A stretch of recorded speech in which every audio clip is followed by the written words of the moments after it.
Не беше Още малко. Малко една идея напред. добре. Да сме по-близко. Готови ли сме? Господин Василев, защо се стигна до бой? Защото народен представител от ново начало, без да е провокиран по никакъв начин, заявявам се, надвеси над мен и започна да ме заплашва и да ме обижда. Около 40 секунди 50 го търпях и след това се наложи да го отстраня. Затова.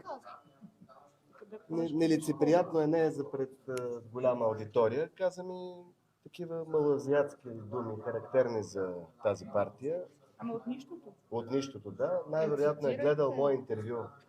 Аз правя няколко интервюта и се е разпознал, той за него ставаше въпрос тогава, като казвам, че такива, дето не говорят български дюнерджии, като не обиждам дюнерджиите, имам предвид предимно малоазиатци, сирийци. Са в парламента от ново начало и той се е разпознал и дойде да ми търси сметка, да ме пита на какъв се правя, да ми каже какво ще стане и така.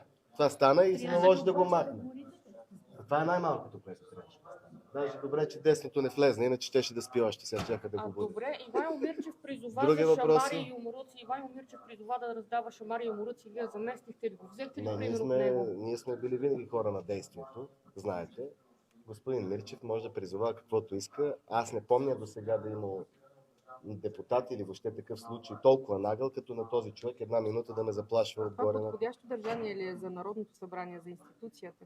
А този депутат подходящо ли да присъства в зала? Всеки, Такъв който е депутат. избран. Той не е избран. Той е с купени цигански гласове в парламента. Така е този конкретно измамник от Велико Търново, е така в парламента.